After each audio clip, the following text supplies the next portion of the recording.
Please welcome Patrick Seeb. There we go. There we go. Thank you. You are an amazing, well-disciplined crowd, all seated, ready to begin the program promptly. We have two governors in the house, which always creates a lot of energy. Good afternoon and welcome to Destination Medical Center's 10-year Milestone Luncheon. I'm Patrick Seeb, Executive Director of Destination Medical Center. If it sounds like I'm a bit out of breath, it's because I just came from a DMCC board meeting where the board asked questions, vetted, challenged us, and ultimately took action on 9 major infrastructure projects. And did that, and then took up discussion about things for future consideration, such as how can we be most helpful in advancing Bold Forward Unbound and many other community initiatives. But just to put a point on it, today's decisions, if approved by City Council, will support 3 new housing developments, providing 4 homes for 557 new residents. It will partner with 4 historic property owners who are choosing to invest their money with our support to restore, preserve, and enhance their historic property in this historic district of downtown. It will advance a shared lab concept which will create an environment for hundreds of medtech startups. Yes, all of these. And it advances Link Bus Rapid Transit, the first electrified bus rapid transit in Greater Minnesota, for its June groundbreaking, connecting neighbors and workers and visitors to jobs and government services, parks and entertainment. All told, DMC's commitments today will power more than $400 million of private investment. But most importantly, it'll power the dreams of inventors and innovators, of business owners and property owners, of risk takers and visionary city leaders. So, again, forgive me if I'm a bit out of breath. Which brings me to another point. Somebody noted that we are not calling this event a celebration. Nowhere in our literature does it say celebration. And somebody said, why is that? And I said, well, you know, if this were a football game and you're at halftime, you don't go into the locker room to celebrate, right? You don't go in the locker room to celebrate. Now, I was never on a football team, so I can only imagine what happens in the locker room at halftime. So I imagine that the team gathers and they hear first from their head coaches, the smartest people on the team who've guided this, and they hear from them, what was our game plan? What was our vision for this game? What was our game plan? And so today we're going to hear from Coach Noseworthy and Coach Dayton. And then I imagine, after hearing from them, we would see some game film. See what went well, what happened in the first half. And so we have some film narrated by Coach Rybeck. And then I'm guessing the team might hear from some specialty coaches. Talk about things to consider for the second half. And so we're going to hear from Coach Otley, Coach Williams, Coach Norton, Coach Thein, Coach Wheelock, Coach Varilek. And then there's the coach whose only job is to inspire the team by making sure that we know the whole world is watching. And for that, we have a guy who the whole country knows as Coach Walz.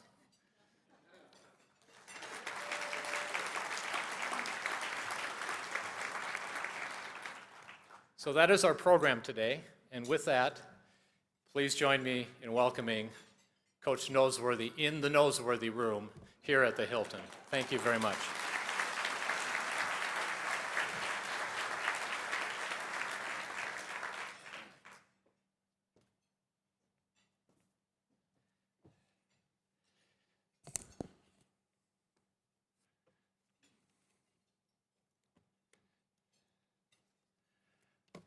Patrick, when you get a little older, you won't always listen to what people tell you to do. When you get a little older, you celebrate whenever you get a chance.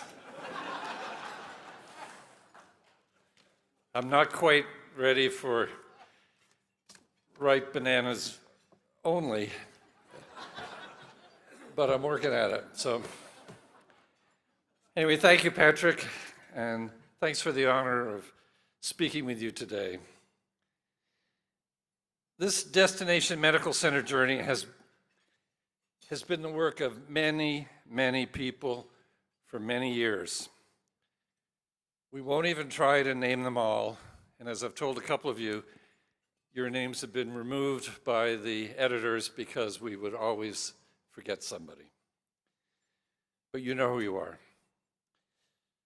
At the heart of the DMC story is acknowledging that for decades, Mayo Clinic has been a national treasure, and increasingly in the modern era, an international treasure. At its heart, DMC was and is a commitment to ensure that the infrastructure necessary to enable such future success is in place. And Patrick, thank you for giving us that preview of what's coming. Let's review for a minute. In the prime of their careers, the Mayo brothers and their colleagues provided unmatched medical and surgical care to patients suffering from serious illness. Their guiding principles were always that the needs of the patient comes first, and teamwork, that care is best delivered by union of forces, in Dr. Will's words. As their reputation grew, so did the flow of patients to Rochester, Minnesota. Dr. Charlie created the nation's second community college, RCTC, to help provide the workforce. And it was Dr. Charlie's idea to build an airport in Rochester to ease the arduous journey of getting here.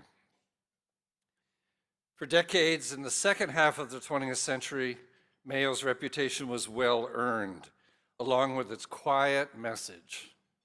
Mayo was an idea, a so-called city on the hill, a beacon of hope for patients. They chose not to advertise, but rather to let Mayo Clinic's reputation speak for itself. But 25 years ago, the world was changing. In the early years of the 2000s, medicine became increasingly competitive, including top medical centers vying for the kinds of patients that Mayo Clinic attracted. Mayo would need to make changes to remain the leader. Mayo Clinic and Rochester's community leaders began to appreciate that as the clinic continued to grow, the long-admired, generous Minnesota spirit of welcoming patients from far away would need to be supplemented by appropriate facilities and services for those traveling from distant countries and vastly different cultures. The idea was formed for a destination medical city, and these leaders, some of whom are in the room, began their work. There was much to do to form this bold and courageous plan to deliver on the promise to be the leading destination medical center in the world. Many people worked for years to bring the idea to the point that the state could contemplate such a proposal. These same individuals were joined by others to shepherd the proposal through review and ultimately approval.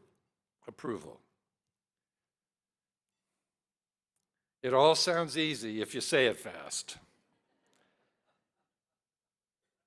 The big idea, reaching consensus on a shared vision of the future, interfacing with every facet of the local and statewide community, clarity of message, debate, arbitration, consensus, again and again.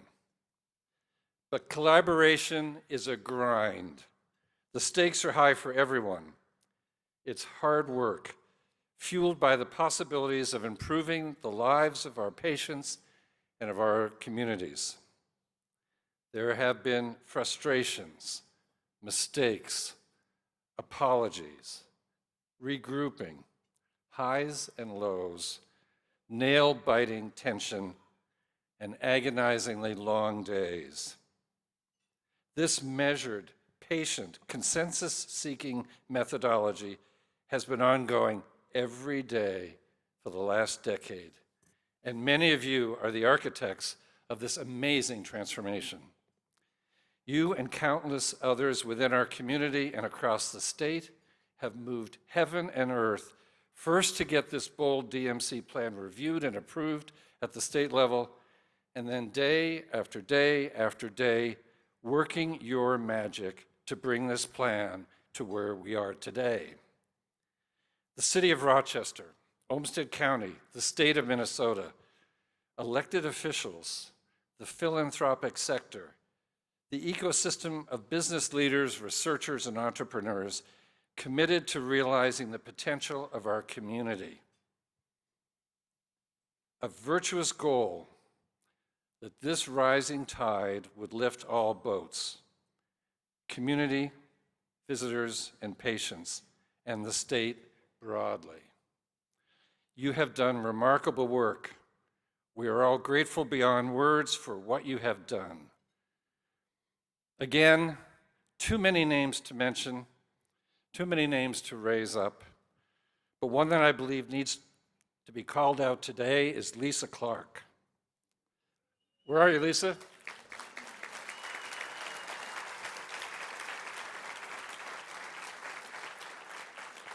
So the other dozen or so names that were in here got scratched, but we couldn't scratch Lisa. She was the inaugural leader of DMC. Well done, all of you, and well done, Lisa.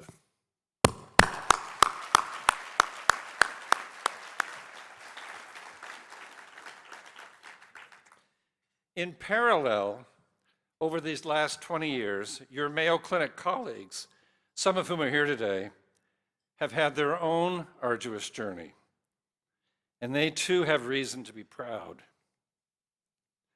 Healthcare had become a very competitive arena, and as I mentioned a moment ago, the clinic needed to adjust.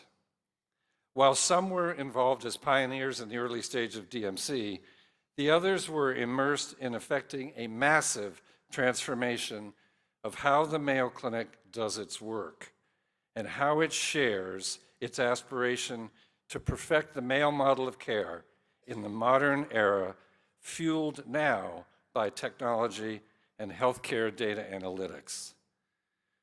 We needed to come together as a single nationwide healthcare institution. We called it One Mayo Clinic. We needed to re-engineer our work to improve our efficiency, deliver better patient outcomes, and strong financial performance so that we could invest in our community.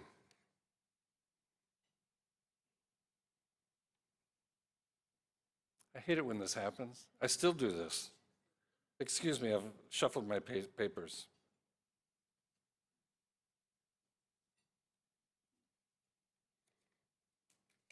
I should start over again, maybe.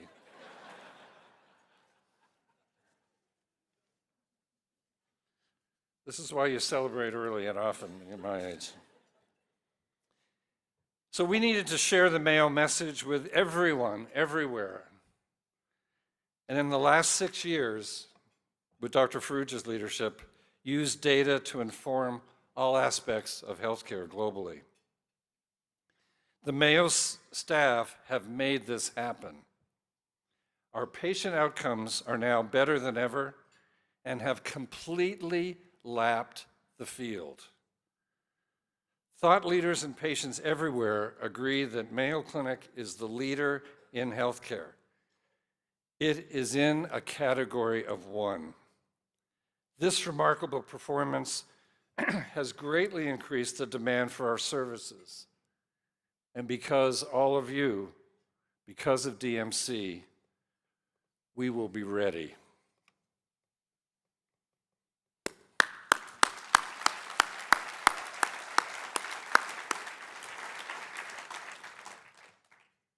Finally, I want to say a few words about the ultimate decision by the state to authorize the 20-year initiative of DMC.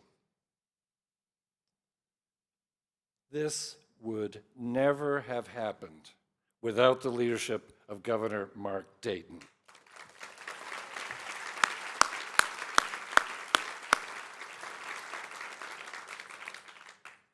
It never would have happened. As the governor knows, it would also not have happened without the extraordinary work of Tina Smith, then the governor's chief of staff,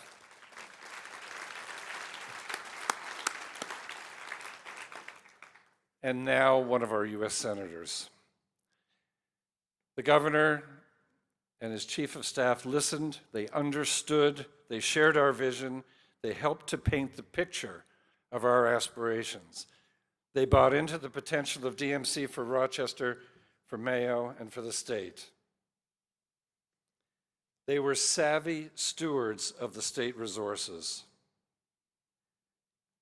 And they repeatedly reminded all the critics that this was an investment in Minnesota. This was not money for Mayo Clinic. God bless you, Governor Dayton. Thank you. We can all agree at this midpoint of our initiative that this deal was worth making. Today, it's going to be a fabulous program, and the next decade will be even more consequential than the last. Thank you all so much.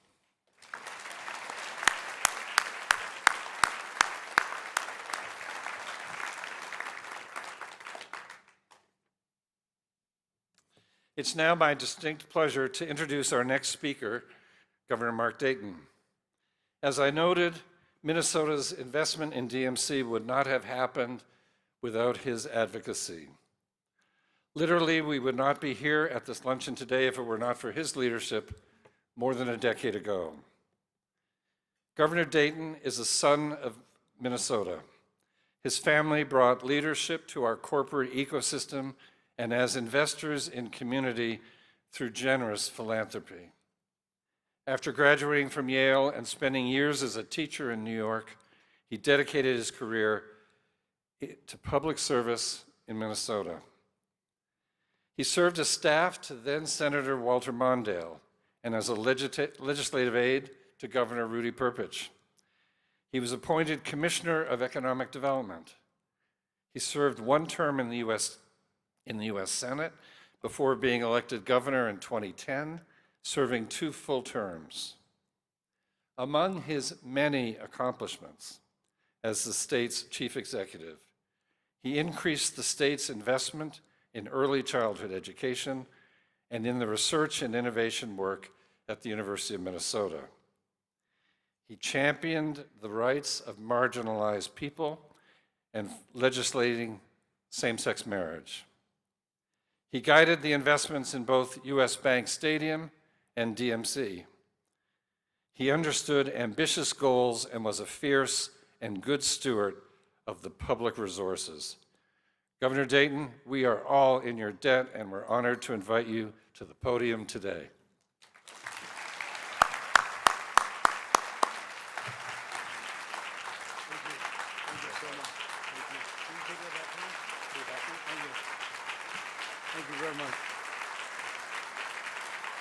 Thank you very much. Thank you. Thank you very much. John, we're here in Dr. John Noseworthy Hall. I don't have an outhouse named after me, but as a tribute to you, deserve a tribute, your phenomenal leadership to Mayo and to Minnesota. Thank you for your service.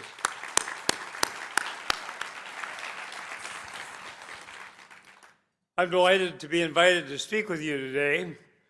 Now that I'm retired, I'm delighted to be invited to speak anywhere. After he lost his election for governor in 1978, Rudy Perpich said that he'd read that in third world countries, they took the losers of elections out and executed them. After he lost, he realized that was an act of mercy. Retiring from office is not quite the same, but close enough to let me appreciate its sentiments. But fortunately, I can look back on some very memorable successes, Mayo's Destination Medical Center being foremost among them. Actually, my support for Mayo Clinic preceded the DMC. When I was a United States Senator, some South Dakota huckster, a friend of Senator John Thein, announced his plan to run 36-unit coal trains day and night through downtown Rochester and right past Mayo. I announced my opposition, but I made a strategic mistake. I said that those trains would have to run over my dead body. So a lot of people who didn't care about the project supported it because they wanted to see the trains running over me. Then I got in trouble for saying on the Senate floor that Mayo Clinic was worth a hell of a lot more than the whole state of South Dakota, for which I had to apologize to Senator Thein. I stand by that statement.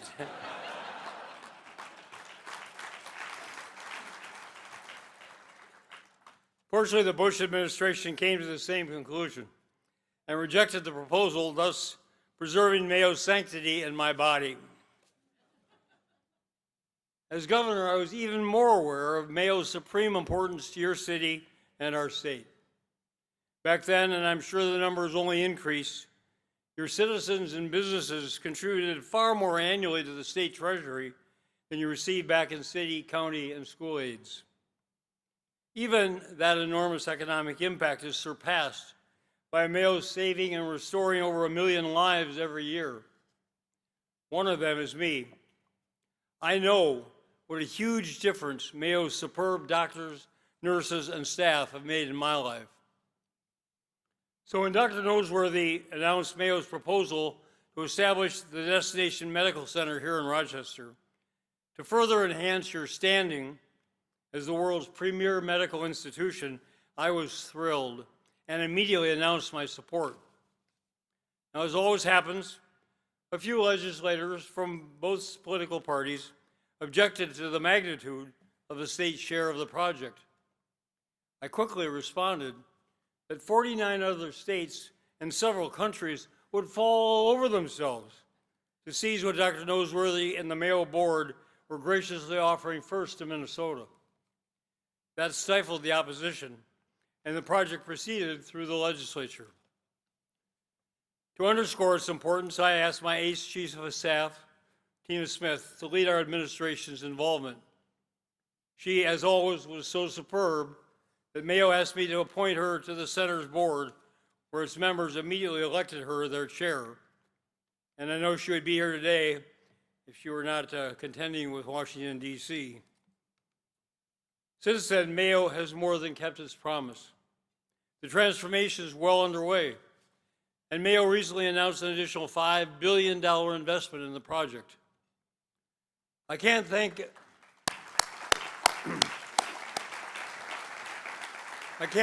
enough Dr. Noseworthy, Dr. Fruja, and Mayo's board for their visionary leadership. And I thank the Destination Medical Center board, its staff, the city under Mayor Norton, the county under Chair Thein, and my old friend Commissioner Senjum, and the state under Governor Walz for his fantastic leadership. We're bringing this pioneering vision into reality, as we can see, trying to get here today. It is the epitome of a fantastically successful private-public partnership. The DMC reports that its investments supported over 1,300 jobs in Rochester last year, which paid over $82 million. Statewide, it's almost 1,600 jobs and $100 million annually. The DMC is revitalizing downtown Rochester. Your city has an expanding, dynamic economy with new infrastructure and public spaces that will benefit everyone. The Destination Medical Center has also enabled Mayo Clinic to expand its world-class operations in Rochester, reaffirming its position as the #1 hospital in the world. What a phenomenal record and you're only halfway there. Mayo Clinic is a transcendent star for our state and our nation. You're the exemplar for how medical care should be administered and provided in our country. Millions of people are alive and live better lives because of your excellence. From all of us, thank you.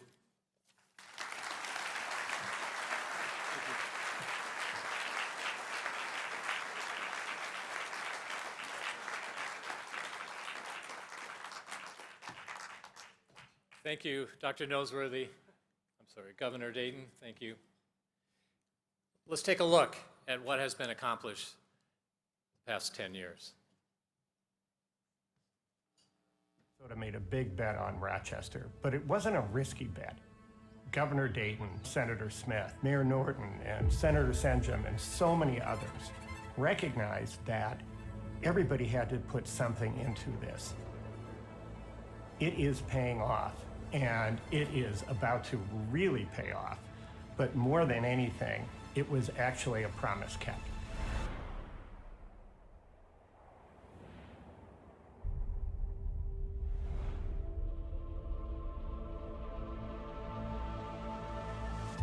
Destination Medical Center is, in my mind, the perfect fusing of political leadership, business leadership, civic leadership, and neighborhood leadership, all coming together, seeing the differences, but mostly seeing there's common ground. Destination Medical Center was in large part about creating jobs, and that's absolutely true. Rochester has, because of DMC, dramatically outpaced its usual growth, but also outpaced the growth of any other peer city in this part of the country. But job numbers alone don't tell the full story. 15 city blocks that were vacant or underused are now filled and producing revenue for the city and vitality. 3 extraordinary public spaces, an upgraded Soldiers Field, an upgraded Peace Plaza, and a new Discovery Walk. Almost 400,000 square feet of research space. We doubled the number of people living downtown. Investments in partnerships in 10 historic buildings and their entrepreneurs. A 300% increase in the number of students graduating from the University of Minnesota Rochester, and now coming from many, many states. More than anything, the original goal of Destination Medical Center was to ensure that Mayo grounded their global campus in Rochester and grew it, and they delivered on that. Now, they're going much further than we ever would have anticipated to create a whole new future for service delivery that no one had envisioned. DMC has been instrumental in supporting Mayo Clinic's growth in Rochester, working together to partner on infrastructure, city spaces, public spaces has been critical to complement and support the work that Mayo is doing with our Bold Forward Unbound in Rochester initiative. What really has happened, especially with Discovery Square, is more and more businesses can relocate and grow in Rochester. Rion is a biotechnology company, and because of the fact that Destination Medical Center had come to be and this building had been built up as a hybrid academic industry collaborative space, it was a natural fit to put the company here. We really have the advantage of working with world-class investigators and even physicians that have unique expertise in a very specific domain. So I think it is an ideal time actually for influx of new biotech to come into this ecosystem to really continue to help foster growth of really the Rochester area. My wife and I greatly appreciate DMC's Historic District Infrastructure Investment Initiative and program that they've put together to help inject capital into these properties downtown. We see this growth of new properties, the university's growing downtown. There's this energy, there's this momentum, there's this growth. I'm so excited for what the future of this city has in store. I don't think people realize how many times throughout every day art impacts their life. It's one of those things that can be taken for granted We've put some real focus into bringing families downtown, whether that's through events or ongoing programming, finding ways to make families feel like downtown is a place for them as well. It's not just a medical campus. We have great public spaces that are designed for people to spend time in and explore. The pipeline of jobs within healthcare is at every spectrum of the economy, from the very basic entry to the highest specialists. And so what's been especially important is the partnership with the University of Minnesota. Looking over the past 10 years and all that DMC has done from its launch until this point, I think the university has grown side by side with the growth that DMC has brought. Discovery Square itself, our presence there, along with amazing researchers who are doing cutting-edge work, is just a critical part of how DMC and the university grew together. We've grown from our first graduating class of just about 52 souls to, about 1,200 students who will be here next fall. In that same period, the expansion of physical facilities for DMC, for UMR, I think showcases how we are working together. As you look at what has occurred here in Rochester, it has really beat all expectations for what DMC was planned for. And to keep that momentum going, the partnership has to remain as we continue to evolve Rochester and make it the best place in the world to live. 10 years from now, I want to stand in the Mayo Clinic and see something that no one right now can even envision about service delivery. But more important, I want to leave the clinic and I want to walk through the downtown and the neighborhoods of Rochester and recognize that all of this growth could happen without disturbing the fundamental character of Rochester as a place where you can have an incredible career, but even more important, live an incredible life.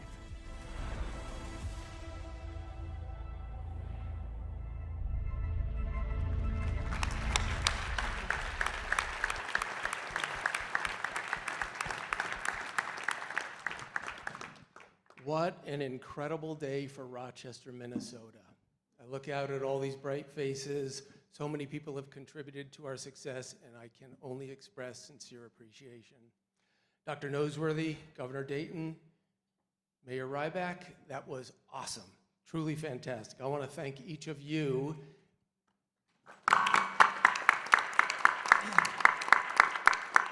for the roles you played in the Destination Medical Center initiative, as well as another shout out to Lisa Clark and her partner, Jeff Bolton, at the beginning. And literally hundreds of our DMC family, of elected officials, civic leaders, investors, creatives, and ordinary citizens who have contributed to 10 years of success. Indeed, we are very blessed. I'm Clark Otley. I'm a Mayo Clinic physician, researcher, and educator, and a proud citizen of Rochester, Minnesota. For the past 5 years, I've had the distinct privilege of being the president of the Destination Medical Center Economic Development Agency Board. We are very lucky today to have an esteemed panel of colleagues from across all the sectors, and we're going to engage in some great discussion. Representing the city of Rochester, we have our mayor, Kim Norton.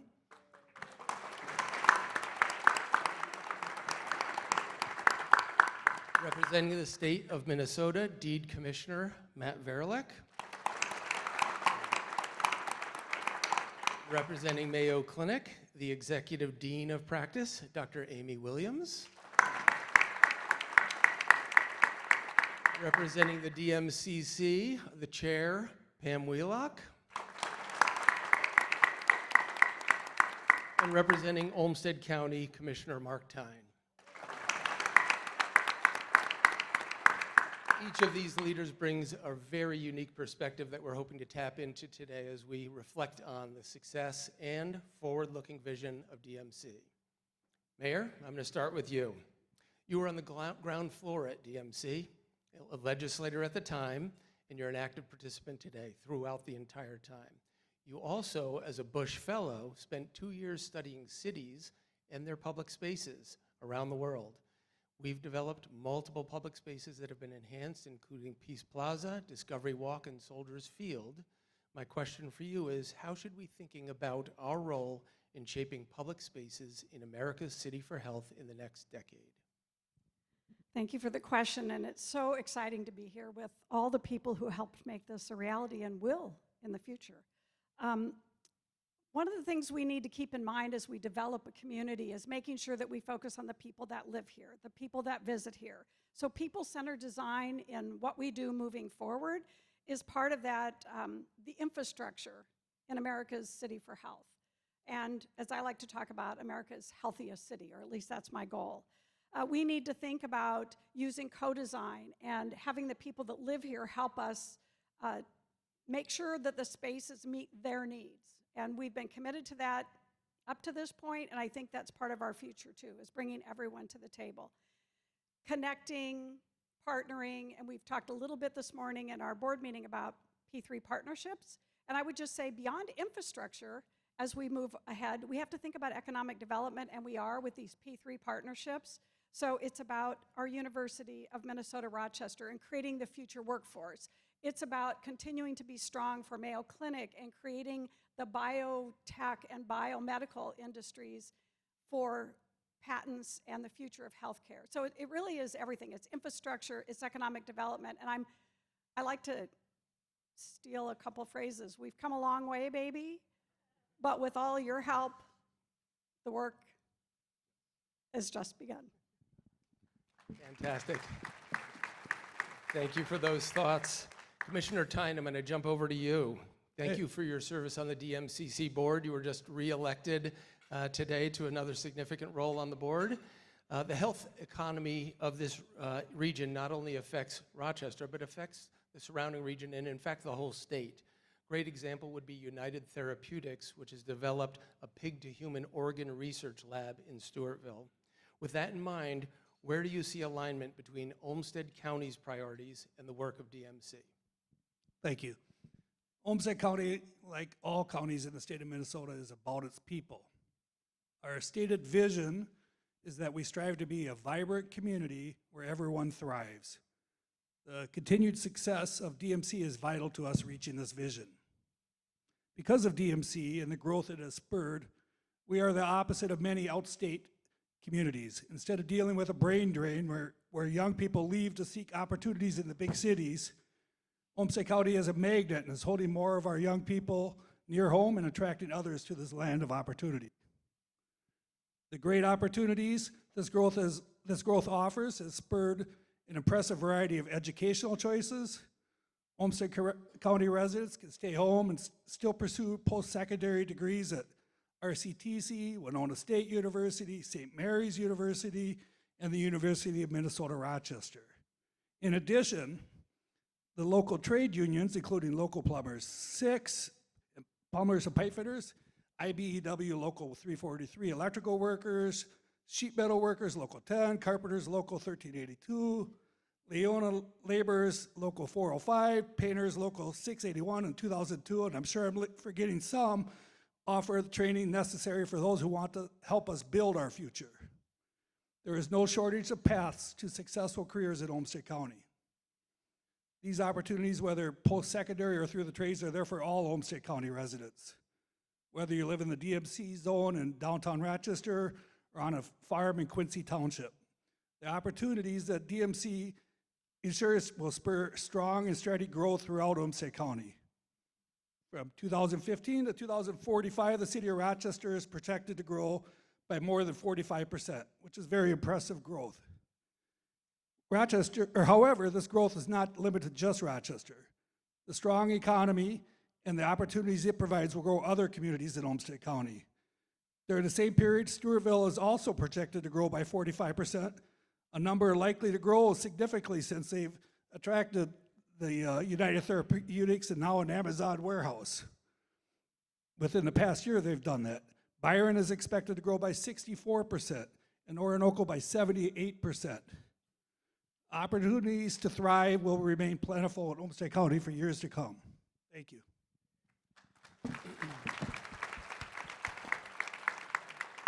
Thank you, Commissioner. Very, very inspiring words. Chair Wheelock, you have been, again, with the board through this whole journey since its earliest days, first on the DMC EDA board and now as its chair. I have to say, I and the board have very much benefited from your unique combination of career experience, including government, for-profit, and not-for-profit endeavors. Really a great sense of connectivity through those spheres. The question for you is, looking ahead, how can DMC be most effective in supporting Rochester growth and success in the years to come? Well, thank you. It's been quite a privilege and an honor to be associated with this effort. And it's amazing to me in the relatively short amount of time that I've been affiliated with DMC efforts, what a dramatic change that I've seen. And I grew up in Waseca, and many of my closest family members received their care here in Rochester at Mayo for decades.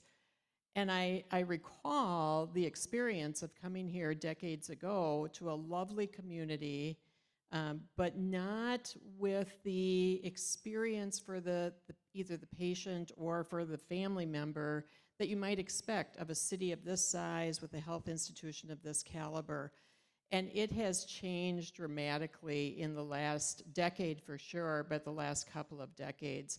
And I think one of the recalls that I have is a foundation years ago that was considering where to grant funds for communities to create healthy communities. And what they would do as part of their process is they would convene a meeting with community leaders, private, public sector, school district, municipality, county, business leaders, philanthropy leaders, and they bring them all in the room, not to see if they would come, but to see how they engaged with each other. Were these authentic and strong relationships that existed in this community, or were many of them meeting for the first time? This is a community that through this initiative, with the investment of state funds to prompt and support a multi-billion-dollar investment, this is a community that has learned to work together differently, that thinks of itself in this space, in this state, in this country in a different way, that has developed their own capacity at the city, at the county, with other associated groups in the community to collaborate and find the synergy of shared and authentic strategic priorities to bind their work, to bring them together, to increase their willingness to take risks, to make this happen. And people might think that, this makes so much sense just on the numbers. You've got a multi-billion-dollar investment, the tax consequences, the employment growth. These are complex things that are led and driven and decided by human beings who have multiple different factors to consider. And so one of the fabulous things to see is the authentic development of real collaboration, commitment, trust, and respect, and a redefinition of what the community's possibilities are.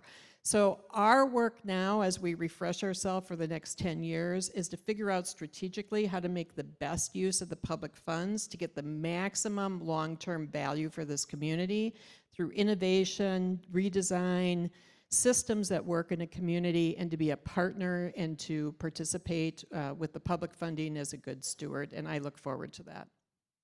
Fantastic. We really are one of the best communities in one of the best states in the country. We're so lucky.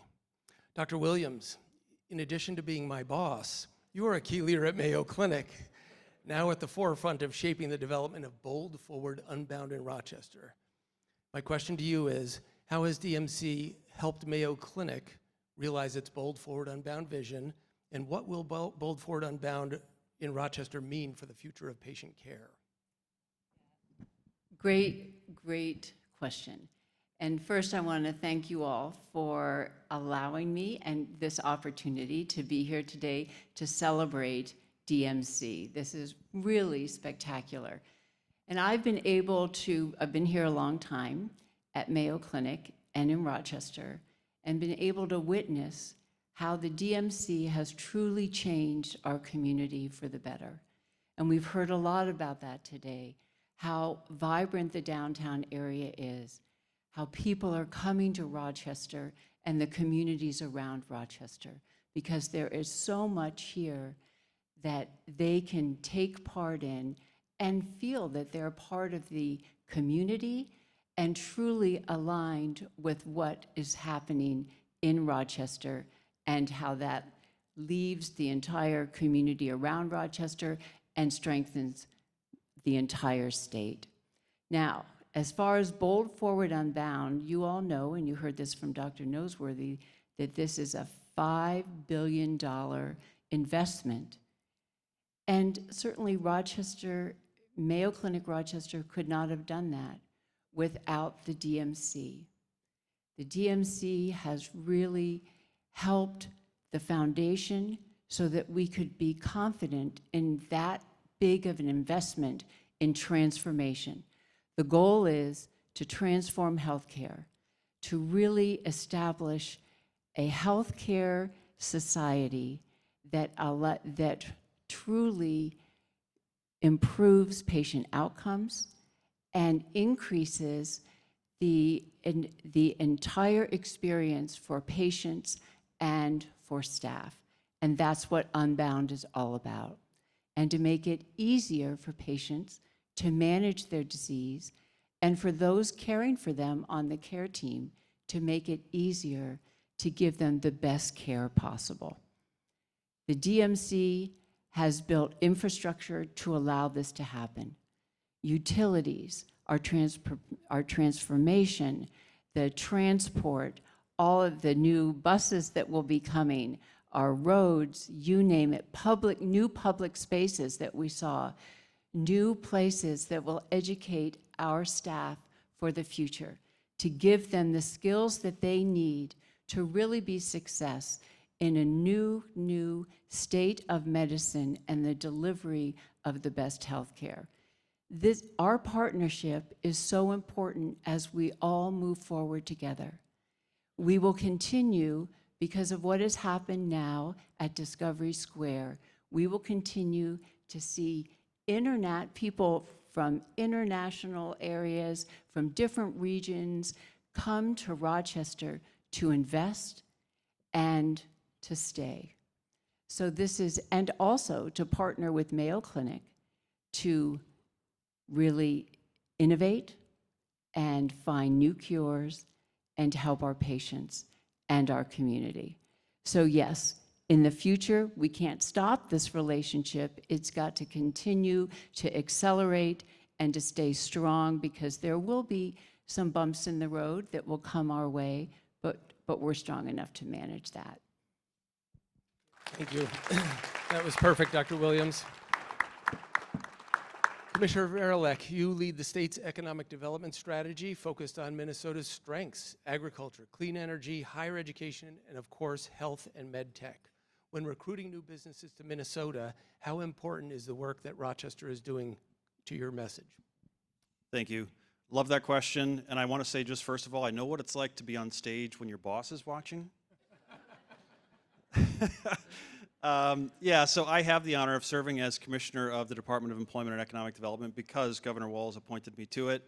But I'm just a temporary torch carrier of that job, and am proud to be here with some former DEED commissioners, including Steve Grove, who's over here. And I use plural because I know we heard all the superlatives of Governor Dayton's career: senator, governor, auditor, but also DEED commissioner. So excited to be with you as well. And Governor, I don't know if you remember when I first met you, I said, hey, I heard you used to run DEED. And what you said back to me was, no, it ran me. So it's an honor to be in this role now. And yes, the Mayo Clinic and DMC are such a key part of what we are able to tout about Minnesota, whether we are in Boston or Texas or Silicon Valley, but also around the globe. It is such a well-known feature of Minnesota. In fact, in a lot of international contexts, if you ask people, what do you know about Minnesota? Well, it's cold. You're the home of maybe where Prince and Bob Dylan came from, and the Mayo Clinic. And so that is a great calling card for us. Commissioner, you talked about the fact that you do not have a brain drain, but you are attracting so much talent here, which is fantastic. And it reminds me, speaking of these international experiences we have, being with Governor Walz on a trade mission to Japan, and it was the Midwest, US, and Japan Association meeting where we had a whole bunch of governors, some from prefectures, and then some from Midwest US states. And so you had the US governors, one after the other, getting up in there and saying, hi, I'm from Kansas, and we're from the heart of the Midwest, Kansas. And hi, I'm from Nebraska, we're the heart of the Midwest. I don't think South Dakota was there, by the way, Governor Dayton. I don't know what that was about. But our guy gets up and says, well, you all can have that debate. I'm Tim Walz, and I'm from the brains of the Midwest, Minnesota. And that's because of Mayo Clinic and other fine institutions. But in all seriousness, we see the impact in the numbers. When we put out monthly jobs figures from the department, Rochester is just killing it. And we love to see that. And then to see the spin-offs of other companies like Rion that we just featured there, like United Therapeutics. Seer Medical is a company that developed a wonderful technology so that people can be diagnosed for epilepsy at home instead of in a clinical setting. And they've achieved great success in their country, and they wanted to get a foothold in the USA, which they needed to do. And where did they choose to be? They chose Rochester. So just an example of the kind of things we're trying to do. And we are honored, of course, to be implementing the DMC work from the state side and eager to help achieve the vision of the remainder of the game that we're in here. Thank you. Thank you so much. Let's give another big hand for all of our speakers today. Thank you so much. It is now my distinct pleasure to introduce our Minnesota Governor Tim Walz. Governor Walz began his career elected right here in Southeast Minnesota, serving as our congressman for 6 terms. Both as our governor and our congressman, he has been a fierce advocate for Mayo Clinic, the city of Rochester, Olmsted County, and Minnesota's Medical Alley. As our staff has gone around the country and the world with Tim Walz, they have advocated with him and been very impressed by the energy that he brings in advocating for our state, our region, and our city. We are very, very lucky to have you and delighted to have you today. Thank you. Grateful. Well, thank you so much for the kind introduction, and good afternoon to all of you. Truly is a pleasure to look out and to see this room. And when I look across here, I think, and listening to what's just been presented, this is how Minnesota sees itself: as innovative, as collaborative, as helpful, as visionary, resilient. And this is how the world sees us. So when you talk about Destination Medical, there is the operational part of putting the buildings up, of doing those types of things. But it's also the sense of who we are. How do we identify ourselves as a state? What is our reputation internationally, as the commissioner said, but with our neighbors?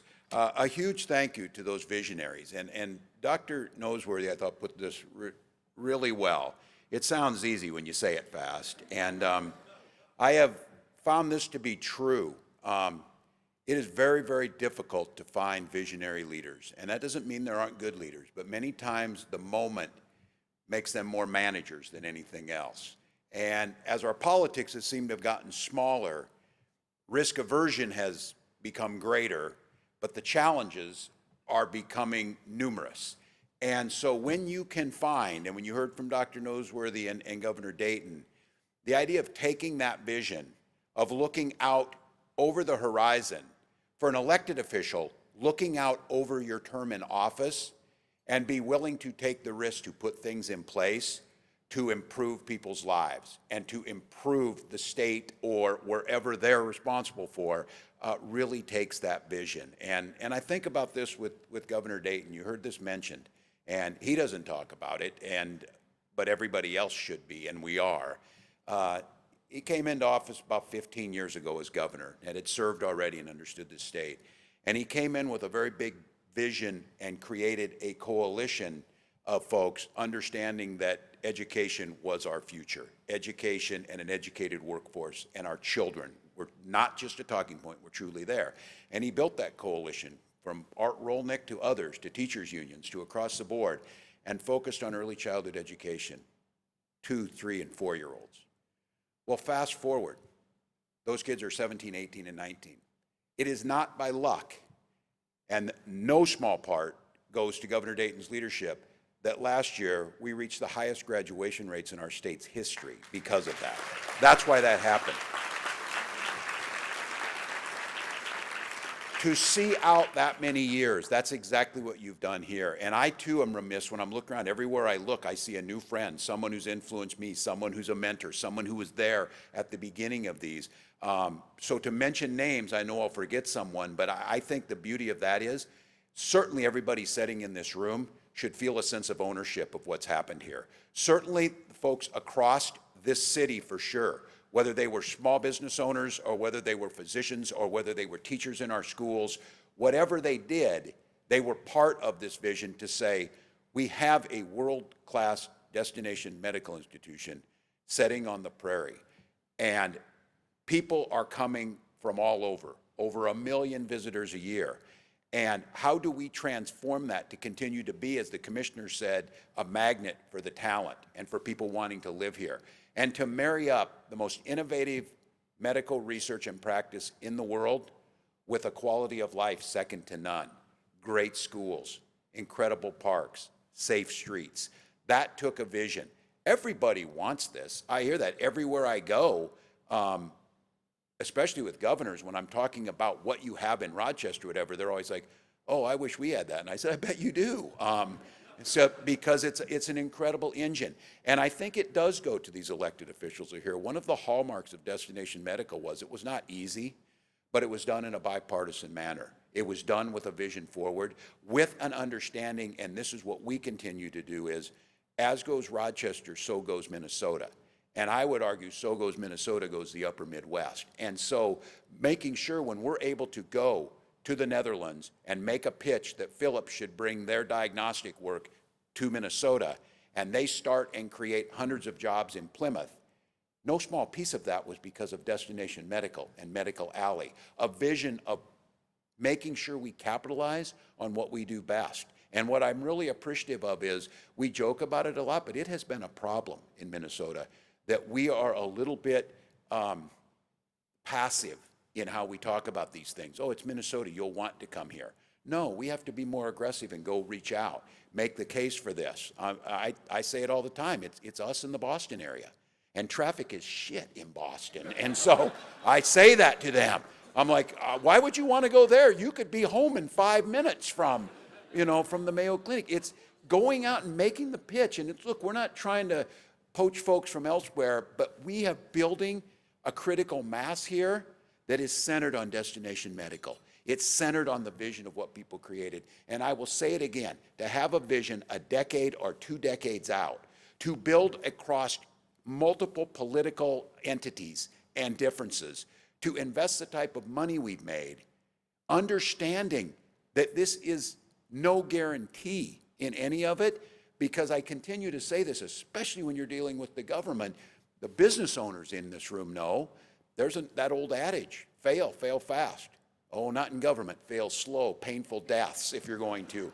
Because everybody's fearful of saying, look, we invested differently or whatever. So I applaud those folks who voted for this. I applaud those folks who went out there and made the case that if we invest in Rochester, we will get there.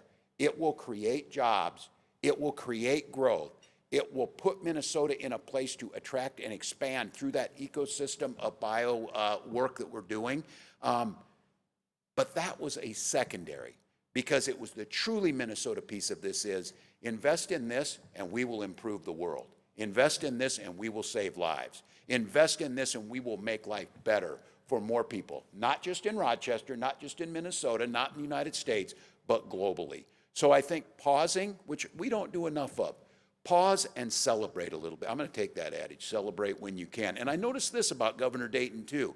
There's a direct correlation in happiness to being a former governor and a current governor.